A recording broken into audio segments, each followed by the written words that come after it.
دعا نے دی سرفراز کو دھمکی اور سرفراز ہوا پریشان۔ اس ویڈیو کو دیکھنے کے لیے اگر آپ نے میرا چینل سبسکرائب نہیں کیا تو جلدی سے سبسکرائب کر دیں تاکہ ہر آنے والی ویڈیو آپ کو بآسانی مل سکے۔ جی ناظرین، اس ویڈیو میں ہم آپ کو بتائیں گے کہ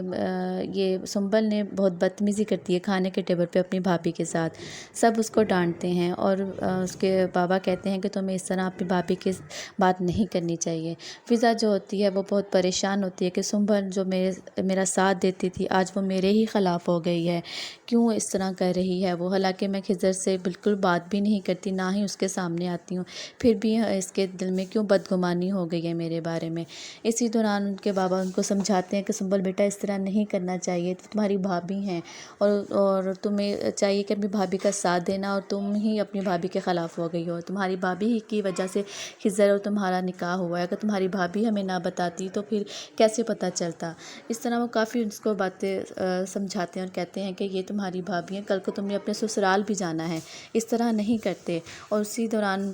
سنبل کی امی پاس بیٹھی ہوتی ہیں اور کہتی ہیں کہ آپ تو بچی کے پیچھے ہی پڑ گئے ہیں، ایسا بھی کیا کہہ دیا ہے سنبل نے، صحیح تو کہہ رہی ہے، یہ لڑکیاں ہوتی ہی ایسی ہیں، یہ نہ تو یہ اپنا گھر بسنے دے گی نہ ہی یہ اپنی نند کا، یہ کیوں خضر سے بات کرتی ہے، کیوں خضر کے سامنے آتی ہے، کافی زیادہ ان کے درمیان باتیں ہوتی ہیں۔ فضا جو ہوتی ہے وہ بہت پریشان ہوتی ہے اور وہ سب کو بتانا چاہتی تھی کہ وہ امید سے ہے، لیکن کوئی اس کی بات نہیں سنتا، ہر کوئی سنبل اور خضر کے پیچھے پڑا ہوتا ہے، اور وہ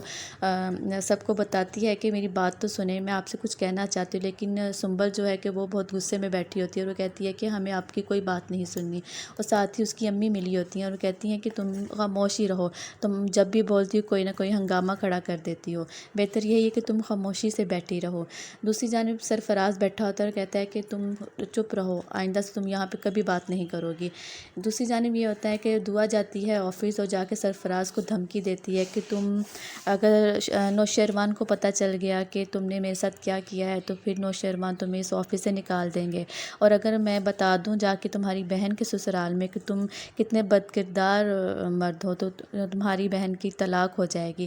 اسی دوران وہ اس کو بتاتی ہے اور سرفراز جو یہ ساری باتیں سن رہا ہوتا ہے اور وہ اس کی ساری باتیں سن کے پریشان ہو جاتا ہے۔ زیادہ پریشان وہ تب ہوتا ہے جب اس کی بہن کے بارے میں کہتی ہے کہ وہ اس کے سسرال میں بتا دے گی کہ یہ بد کردار ہے، تو وہ اس کی بہن کو طلاق ہو جائے گی۔ وہ یہ باتیں سوچ رہا ہوتا ہے تو وہ سوچتا ہے کہ کیوں نہ وہ نوشیروان سے یہ بات کرے۔